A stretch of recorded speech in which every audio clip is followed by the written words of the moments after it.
బీసీలకు 42% రిజర్వేషన్లు local body ఎన్నికలలో.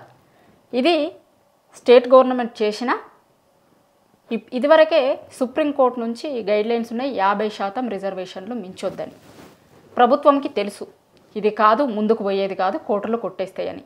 కానీ కోర్టులల్లా ఇక్కడి నుంచి మొదలు పెడితే సుప్రీంకోర్టు రాక రోజుకొక డ్రామా. మేము 42% రిజర్వేషన్ ఇస్తాము అన్నాము, ఇవ్వడానికి సిద్ధంగా ఉన్నాం, కానీ ఇప్పుడు కోర్టులు వద్దన్నాయి అనేది కొత్తగా ఇప్పుడు ప్రభుత్వం చెప్పబోతుంది. అసలు ఏం చేయాల్సింది ఉండే కాంగ్రెస్ ప్రభుత్వం ఏం చేసింది, బీసీలకి సంబంధించి నిన్న వచ్చినటువంటి కోర్టు తీర్పు మీద ఏమంటారు ఏంది అనేది ఒక్కసారి వి ప్రకాష్ గారితో మాట్లాడదాం. సార్ నమస్తే అండి. నమస్తే అమ్మా. సార్ నిన్న కోర్టు తీర్పు చూసుంటారు మీరు, 42% రిజర్వేషన్ ఇష్యూలో ఏం చెప్తారు? ఇది మొదటి నుంచి మనం చెప్తూనే ఉన్నాం. ఎందుకంటే ఇందిరా సాహ్ని కేసు కానీ, మన కృష్ణమూర్తి యూనియన్ ఆఫ్ ఇండియా కేసులో కానీ సుప్రీంకోర్టు చెప్పింది 50% సీలింగ్ దాటకూడదని. అయితే దానికి మినహాయింపులు ఏం చెప్పారంటే వాళ్ళు లోకల్ బాడీకి సంబంధించినంత వరకు, అది జాబ్స్ లో అయితే, తర్వాత ఎడ్యుకేషన్ ఇన్స్టిట్యూషన్ లో అయితేనేమో ఎటువంటి మినహాయింపులు లేవు. కానీ ఈ లోకల్ బాడీకి సంబంధించినంత వరకు ఇందిరా సాహ్ని కేసులనేమో అసలు ఎటువంటి వ్యాఖ్య కూడా చేయలేదు. ఎందుకంటే ఆ judgement only education and job సంబంధించినంత వరకే 1992లో ఇందిరా సాహ్ని కేసులో జడ్జిమెంట్ వర్తిస్తుంది. కృష్ణమూర్తి కేసు ఏంటంటే దాన్ని దృష్టిలో పెట్టుకొని ఇందిరా సాహ్ని కేసును, ఇది 2009లో వచ్చిన కేసు. ఇది కూడా సుప్రీంకోర్టు ఏం చెప్పిందంటే లోకల్ బాడీస్ కూడా వర్తిస్తుంది. ఒకవేళ మినహాయింపు కావాలనుకుంటే ట్రిపుల్ టెస్ట్ అని పెట్టారు. ఆ ట్రిపుల్ టెస్ట్ అనేది కండక్ట్ చేయాలి. దానిలో అది ప్రూవ్ కావాలి. ఎట్లా అంటే ఫస్ట్ టెస్ట్ లో 3 టెస్టులు. మొదటి టెస్ట్ ఏంటంటే డెడికేటెడ్ కమిషన్ వేయాలి. అదే నేను అడగబోతున్నా. ఇప్పుడు నిన్న చాలా సందర్భాలలో ట్రిపుల్ టెస్ట్ అన్నారు కదండి, అసలు అది ఏంది ట్రిపుల్ టెస్ట్ అంటే? ట్రిపుల్ టెస్ట్ అనేది కృష్ణమూర్తి కేసులో పెట్టింది అన్నట్టు సుప్రీంకోర్టు.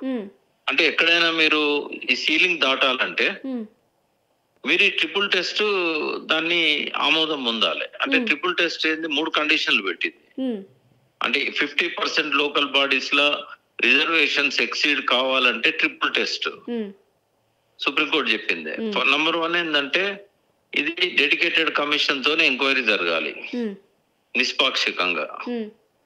ఇక్కడ అట్లా జరగలేదు. ఇక్కడ జరిగిందంతా జిఐడితో ఆధ్వర్యంలో జరిగింది.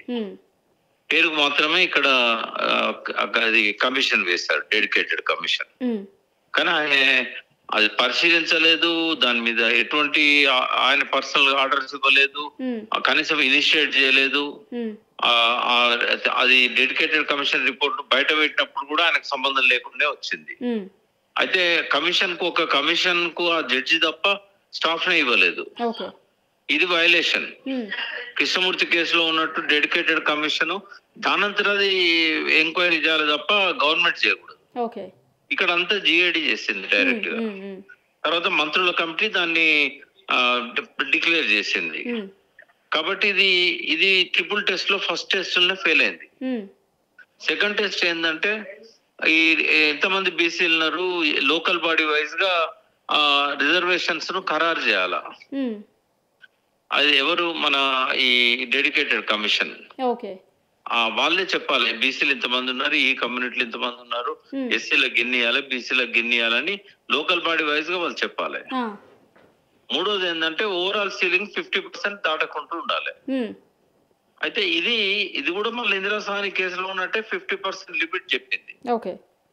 అయితే పంచాయతీరాజ్ యాక్ట్ ఏదైతే స్టేట్ లో ఉందో దీన్ని దృష్టిలో పెట్టుకొని 2019లో కేసీఆర్ గారు ఏం చేశారంటే ఈ కె కృష్ణమూర్తి కేసులో వచ్చిన జడ్జిమెంట్, ఇందిరా సాహ్ని కేసులో వచ్చిన జడ్జిమెంట్ దృష్టిలో పెట్టుకొని రిజర్వేషన్స్ దాటకూడదు కాబట్టి ఆయన పంచాయతీరాజ్ యాక్ట్ కి అమెండ్మెంట్ చేసేటప్పుడు అందులో ఇది మెన్షన్ చేయడం జరిగింది. 50% అనేది ceiling according to the apex court decision. అయితే ఇప్పుడు రేవంత్ రెడ్డి ఏం చేశారంటే స్టేట్ లో పంచాయతీరాజ్ యాక్ట్ ఏదైతే ఉందో 2018లో 19లో కేసీఆర్ గారు అమెండ్ చేసింది. దానికి అసెంబ్లీలో అమెండ్మెంట్ చేశారు ఆయన. అమెండ్మెంట్ చేసి ఏం చేశారంటే 67%, అంటే 42% బీసీలకు, 25% ఎస్సీ ఎస్టీలకు వాళ్ళ పాపులేషన్ వైడ్ గా. అయితే 50% దాటుతుంది కాబట్టి పంచాయతీరాజ్ యాక్ట్ కు సవరణ చేశారు. అయితే ఈ సవరణ గవర్నరు ఆమోదించాలి. ఆమోదించినప్పుడే చట్టం అవుతుంది. గవర్నర్ ఏం చేశాడంటే, ఇది గవర్నర్ పంపించింది అసెంబ్లీ యునానిమస్ గా రెజల్యూషన్ చేసి. అయితే గవర్నర్ ఏం చేశారు, దీన్ని గవర్నరు రాష్ట్రపతికి పంపిండు. ఎందుకంటే ఇందులో ఒక లీగల్ సమస్య ఉంది. ఆ ట్రిపుల్ టెస్ట్ లో థర్డ్ టెస్ట్ ఏముందంటే 50% దాటకూడదు. కాబట్టి సుప్రీంకోర్టు ఇచ్చింది. మరి దీన్ని నేను ఏం చేయాలని చెప్పేసి ఆయన రాష్ట్రపతి పంపితే రాష్ట్రపతి పెండింగ్ లో పెట్టింది. పెండింగ్ లో పెట్టిన తర్వాత ఏం చేశాడు, ఈయన జియో ఇష్యూ చేశాడు మొన్న 2 days బ్యాక్. ఆ జియో ప్రకారం ఈయన ఎలక్షన్ కండక్ట్ చేయాలనుకున్నాడు. అయితే కోర్టు ఏం చేసిందంటే, ఈ జియోకి ఎటువంటి శాంక్టిటీ ఉండదు, ఎందుకంటే చట్టం రాకుండా గవర్నర్ సంతకం కాలేదు, రాష్ట్రపతి దగ్గర నుంచి వెనక్కి రాలేదు ఫైలు. మరి గవర్నర్ సంతకం చేయకుండా అమెండ్మెంట్ ఏదైతే ఉన్నదో అది నిలబడదు. శాసనసభలో చేసిన అమెండ్మెంట్ ను చట్టం రూపంలో వచ్చిన తర్వాతనే జియోకు విలువ ఉంటది. ఈ జియో అనేది ఇల్లీగల్ అవుతుంది. ఇప్పుడు ఈ జియో ఎట్లా ఇష్యూ చేసింది గవర్నమెంట్ చట్టం రాకుండా? దీనికి బేస్ ఏంటి అసలు? ట్రిపుల్ టెస్ట్ ప్రకారంగా మీరు చేయలే కదా, 50% అనేది మళ్ళీ ఎక్సీడ్ అవుతున్నారు కదా.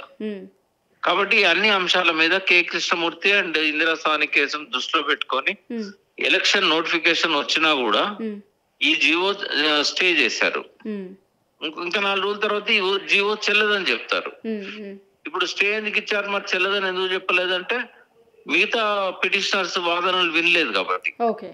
చాలా మంది ఇంప్లీడ్ అయిన. అయితే ప్రధాన పార్టీల పిటిషన్ అంటే ప్రభుత్వానికి సంబంధించినంత వరకు లేదా రెడ్డి జాగృతి ముందు ఫైల్ చేసింది కాబట్టి ఫస్ట్ పిటిషనర్ కాబట్టి ఆయన వాదనలు విన్నారు, ఆయన తరఫున అడ్వకేట్ వాదనలు. కాబట్టి ఇది పెండింగ్ లో ఉండటానికి ఇతర పిటిషనర్ల వాదనలు వినాలి కాబట్టి అప్పటిదాకా ఫైనల్ ఆర్డర్ ఇవ్వలేరు కాబట్టి ఇంటరిమ్ స్టే ఇచ్చారు. ఇప్పుడు స్టే ఇచ్చిన తర్వాత ఇప్పుడు ఎలక్షన్ కమిషన్ తప్పనిసరిగా ఈ ప్రాసెస్ ను ఆపాల్సి వస్తుంది ఎన్నికలు పెట్టడానికి. ఇప్పుడు ఎలక్షన్ కమిషన్ గవర్నమెంట్ దిక్కు చూస్తున్నది. ఎందుకంటే స్టే వచ్చింది కాబట్టి ఎన్నికలు పోవాలంటే మళ్ళీ రిజర్వేషన్స్ డిక్లేర్ చేయాలి. ఎందుకంటే 50% సీలింగ్ ఇప్పటిదాకా అమల్లో ఉంది కాబట్టి. అయితే మళ్ళీ జియో ఇస్తారేమో, లేదా మళ్ళీ పాత చట్టమే అప్లై అయ్యేటట్టు, అంటే ఇది స్టేటస్ కాబట్టి ఇదివరకు ఏదైతే రిజర్వేషన్లు ఉన్నాయో వాటిని ఐస్టేజ్ గా మళ్ళీ పాత రిజర్వేషన్ల ప్రకారమే ఎన్నికలు జరపమంటే ఎలక్షన్ కమిషన్ జరుపుతుంది. ప్రభుత్వం ఒకవేళ దీన్ని వాయిదా వేయాలి ఫైనల్ జడ్జిమెంట్ వచ్చేదాకా అంటే వాయిదా వేస్తుంది. నోటిఫికేషన్ వచ్చిన తర్వాత ఇట్లాంటి పరిస్థితి ఎన్నడూ రాలేదమ్మా. అదే ఇంకొకటి, ఇప్పుడు ప్రభుత్వంకి నిజంగా అంటే ఇది కోర్టులో నిలబడదు, ఇబ్బంది అవుతుంది అనేది తెలియకుండానే ఇంత దూరం వచ్చిందా అండి? అంటే తెలుసమ్మా, ఇది తెలుసు, స్పష్టంగా తెలుసు. లీగల్ అడ్వైజ్ వాళ్ళకు లా సెక్రటరీ ఉంటాడు. లా సెక్రటరీ ఆల్రెడీ జడ్జి క్యాడర్ లో ఉన్న వ్యక్తినే పెడతారు.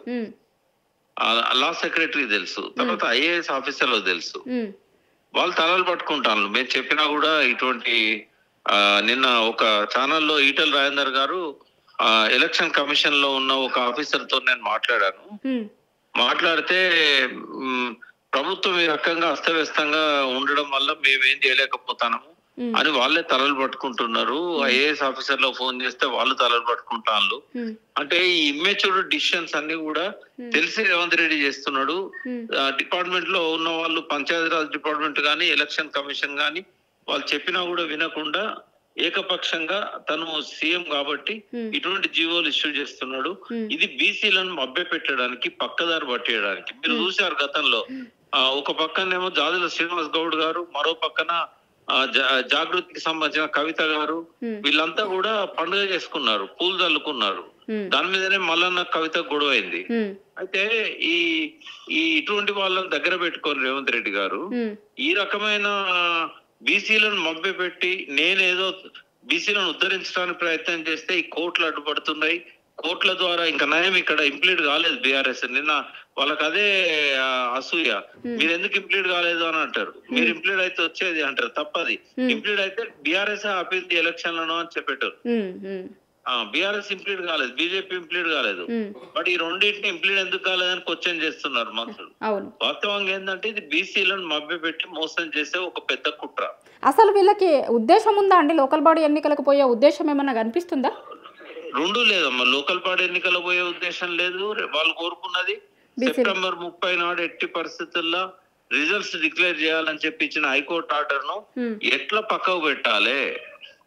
అప్పీల్ పోదామంటేనేమో సుప్రీంకోర్టుకు వీళ్ళు ఎన్నికలకు సిద్ధంగా లేరు, అందుకే అప్పీల్ వెళ్ళని అంటాం.